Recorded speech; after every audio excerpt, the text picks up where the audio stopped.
네, 시장 이슈 속에서 앞으로 시장에 대한 방향성 LNS홀딩스 김선영 대표와 함께 살펴보도록 하겠습니다. 어서 오세요. 네, 반갑습니다. 네, 먼저 장기 포트 점검을 해보면서 시작을 해보도록 하죠. 네, 지난주까지 사실 시장이 그렇게 좋지 못했어요. 이제 계속 지금 기간 조정이 좀 진행되고 있고 우리나라 증시에 좀 힘이 많이 빠져 있고요. 장기 포트도 그대로 그냥 이게 들어온 것 같습니다. 일단 ICD 좀 보시면 될 것 같고요. ICD 오늘 길게 설명 안 할게요. 그냥 ICD 현재 지금 매수 가능 의견 드리고요. 실적 발표까지 완료됐고요. 작년에 배당까지 진행됐고 그리고 기업에 대한 부분은 전혀 문제가 없으니까 외부적인 부분으로 인해서 나오는 부분은 무시하고 가겠습니다.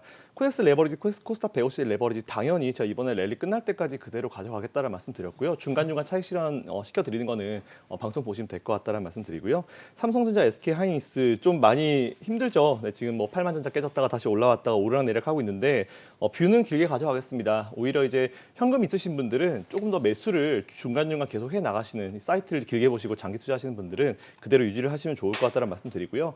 셀트리온 헬스케어 역시 마찬가지입니다. 올해 이제 3, 4합병 이슈 있죠. 3, 4합병 될 때까지 그 이후까지 그대로 포지션 유지하도록 하겠습니다. 그리고 DBI텍 같은 경우도 수익률이 사실 좀 많이 올라갔다가 좀 많이 밀려 내려왔는데요. 이거 무시하고 그냥 그대로 보유하겠습니다. 사실 DBI텍 같은 경우는 좀 그동안 많이 올랐기 때문에 위쪽에서 차익 실현이 좀 많이 나왔어요. 그래서 그런 부분 조금 무시하셔도 되지 않을까라는 그런 생각을 하고 있습니다. 그리고 SK바이오판 같은 경우도 그대로 뷰 유지하겠습니다. 일단 저희가 지금 제가 소개해드린 종목 중에 손실이 제일 큰데 중간에 안 빼고요. 그대로 유지하고 요거를 플러스권으로 전환할 수 있을 때까지 그대로 유지할 테니까 조금 더 힘내시라 말씀드리고 신규 매수나 추가 매수는 제가 차후에 의견 드릴 때까지 하지 않으셨으면 좋겠다라는 말씀 추가로 드리겠습니다.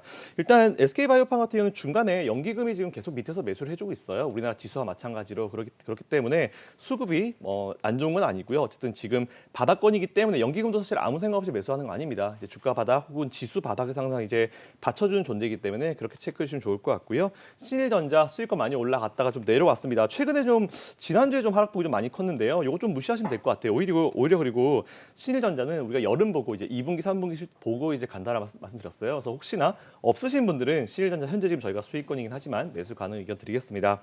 그리고 동아일텍 같은 경우도 현재 지금 딱 보합권까지 내려왔는데 이것도 제가 지난번 설명드렸죠. 매수 기회를 줄 때 매수를 해두시면 장기적으로 해두시면은 나쁠 건 없는 종목이다라는 말씀 드리겠습니다.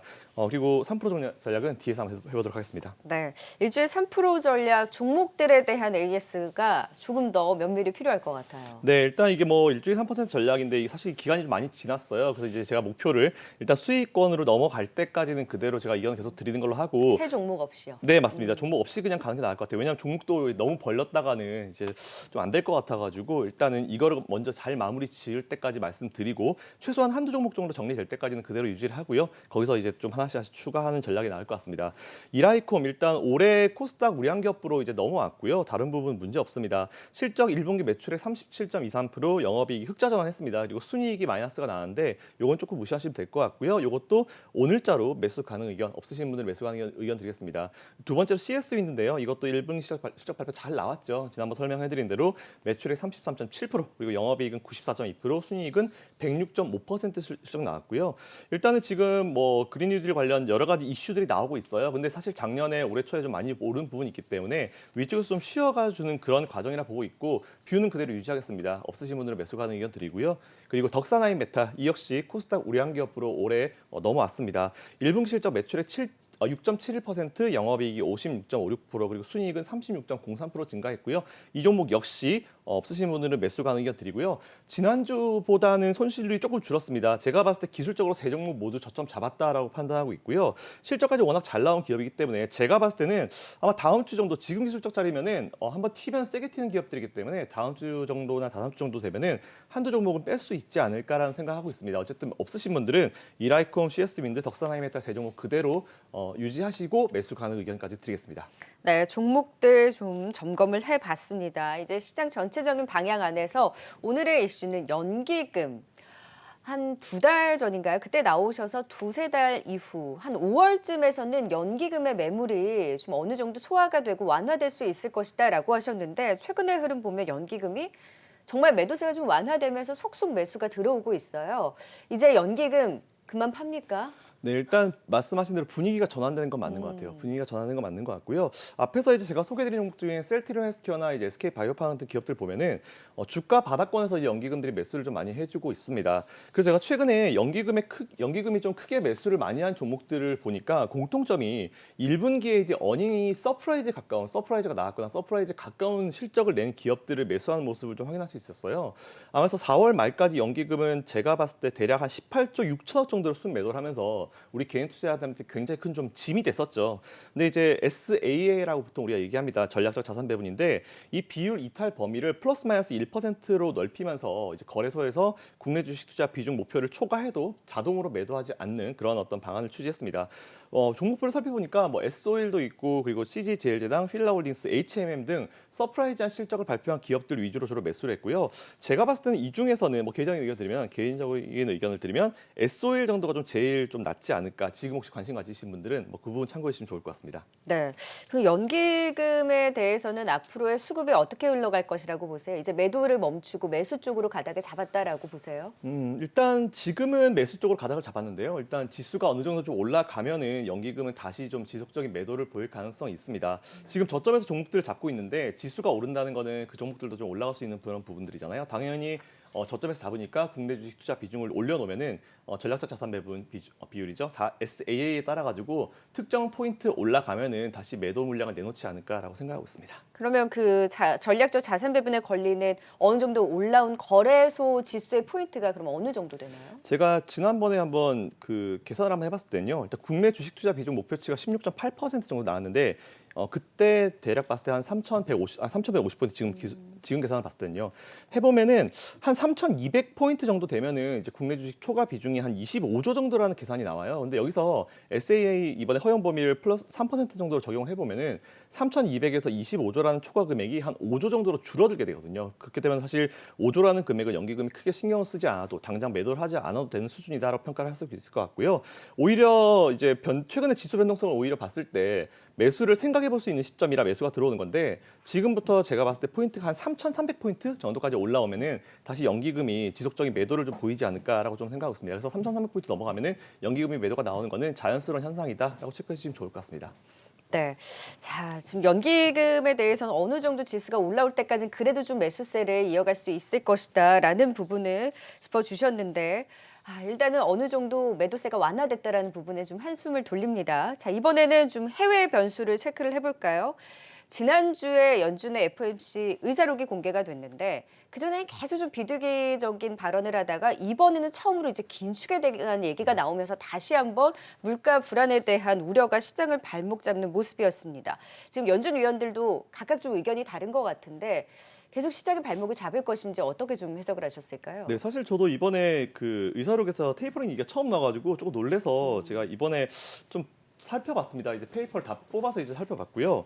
사실 이번에 나온 것 때문에 놀란 게 아니고 왜 제가 놀랐냐면은 2013년도에 사실 테이퍼링을 할 때 지금과 같은 시기였습니다. 처음에 언급했었던 시기가 이제 5월 달에 처음 언급을 했는데 제가 준비한 지난주에 보여드렸던 자료들을 한번 자료 한번 보시면서 설명드리겠습니다. 본 자료는 이제 2013년도 처음에 테이퍼링을 언급한 게 2013년도죠. 13년도 5월 22일 날 처음으로 언급을 했습니다. 근데 이번에 또 5월 달에 언급이 됐습니다. 이게 무슨 의미가 있겠냐는 궁금하실 분도 있으실 것 같은데 저 때 당시에 2012년도까지 연준 부의장 그리고 2013년도 10월부터 바뀐 신인 연준 의장이 누구였냐면은 지금 미국의 재무장관으로 있는 자넷 옐런 연준 의장입니다. 그러면 당연히 저 때와 지금의 연준의 기조 자체가 거의 유사하게 갈 수도 있겠다라는 기조 자체가 비둘기 파동을 할 수 있겠다라는 그런 생각을 할 수 있을 것 같아요. 그래서 제가 테이퍼링 등 긴축 과정 그리고 스케줄링에 대한 대략적인 어떤 계산을 해볼 수 있는데 물론 지금이랑 그때는 이제 엄청난 부양책의 차이가 있죠. 이번엔 코로나 때문에 더 많은 특수 상황이 있었기 때문에 더 많은 돈을 풀었다라는 부분 좀 체크해 보시면 좋을 것 같은데 근데 아까 이미지랑 보시면은 5월 달에 처음 언급을 하고 연말에 이제 1차 테이퍼링 발표를 합니다. 12월 18일 날 발표를 하는데 그러면은 지난번과 비슷한 어떤 기조의 연준 의장, 재무장관 그리고 지금 상황을 봤을 때 올 연말쯤에 테이퍼링 발표가 있을 수도 있겠다라는 생각을 하실 수 있을 것 같아요. 근데 여기서 하나 생각해야 될 부분은 올해 바이든 정부가 들어서면서 아직 지금 계속 부양책을 하겠다는 얘기가 나오고 나오고 있는데 그 부양책 의회 통과도 안 됐습니다.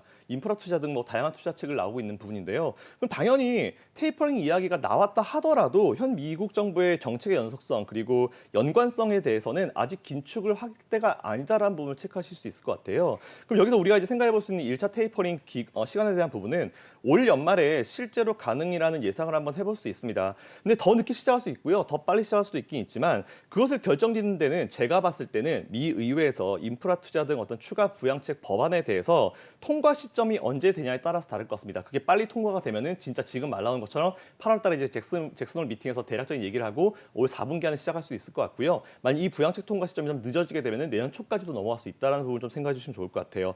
일단 순서가 긴축을 시작하려면은 더 푼다고 했었던 돈을 풀고 나서 그 다음에 시장의 반응을 보고 하는 게 누가 보더라도 상식적인 수준이다라는 부분 체크해 보시면 좋을 것 같고요. 오히려 제 생각에는 지금 이 인프라 법안, 이 투자 법안 자체가 푼다고 했었던 그 돈들이 풀고 나서 그 다음을 한번 생각해 보시면 좋을 것 같다라는 그런 말씀 드리겠습니다. 그 저는 오히려 이대로 가다가는 이 법안 자체가 늦어지게 되면은 테이퍼링 실제로 시행되는 거는 내년 초로 넘어갈 수도 있지 않을까라는 그런 현재 상황만 놓고 봤을 때는 의견을 좀 생각해 볼 수 있을 것 같습니다. 그러니까 미국의 테이퍼링은 결국 부양책 통과 시점이 언제 되는지 여부가 중요한 키포인트다. 그렇게 통과가 된 이후에 이제 테이퍼링이라든지 실제 금리 인상까지 가는 시기가 그럼 어느 정도 시간이 걸린다면 올해 안은 일단은 불가능하겠네요. 저는 그렇게 생각합니다. 근데 뭐 앞에서 말씀드린 대로 그 법안 통과 자체를 좀 빨리 해주게 되면은 좀 더 빨라질 수도 있을 것 같은데 지금 상태로는 8월 달에 못 하죠. 왜냐하면 지금 5월 달이고 이제 5월 달 다 지났는데 6, 7월 달에 그게 통과가 된다 하더라도 돈 풀고 시장에서 충분히 반응을 봐야 되는 부분인데 조금 지켜봐야 될 것 같다라는 그런 생각을 좀 할 수 있을 것 같고요. 사실 이제 테이퍼링과 금리 인상은 완전 다른 어떤 정책이기 때문에 신중에 신중을 좀 기해야 됩니다. 그럼 제가 이제 이번에 4월 달 FOMC 의사록을 일부러 한번 좀 뽑아봤어요. 왜냐하면은 우리나라 언론에서 번역을 잘 못해가지고 이제 나온 부분이 좀 많기 때문에 제가 뽑아봤는데 이번에 제가 준비한 이미지 한번 보시죠. 13페이지의 FOMC 의사록 중에요. 10번째 페이지 오른쪽 중간에 살짝 아래 6줄만 한번 보겠습니다. 이거를 확대한 페이지를 한번 보여드릴게요.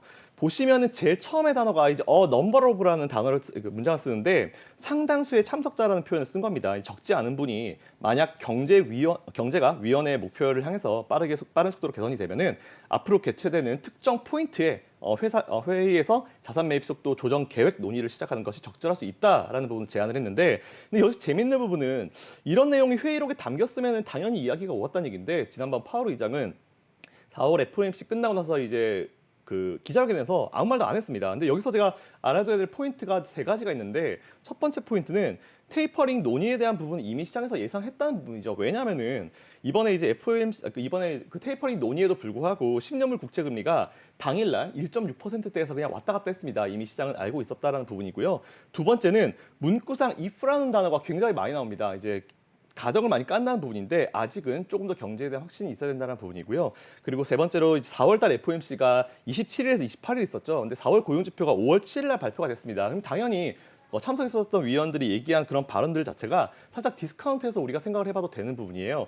추가적으로 FOMC에 참석하는 모든 위원분들이 다 투표권을 가진 게 아닙니다. 그래서 제가 봤을 때는 최소한 파월 의장이나 클라리다 부의장 같은 경우는 이 의견에 동의하지 않는다라는 부분에 좀 생각해 주시면 좋을 것 같아요. 그래서 만약 이런 내용이 나왔다 하더라도 투표권이 있는 사람이 했냐 안 했냐라는 부분 체크하시면 될 것 같습니다. 뭐 점도표 부분 체크해 주시면 될 것 같은데 제가 봤을 때는 투표권이 있는 분들은 오히려 테이퍼링에 대한 생각이 조금 부정적이지 않을까라는 그런 생각을 하고 있고요. 그래서 저는 8월 달의 가능성이 사실 낮다. 근데 뭐 이것도 사실 정책적인 부분이라 어떻게 이제 엮일지 모르겠지만 너무 여러분들이 크게 걱정하실 필요가 없다라는 말씀드리고요.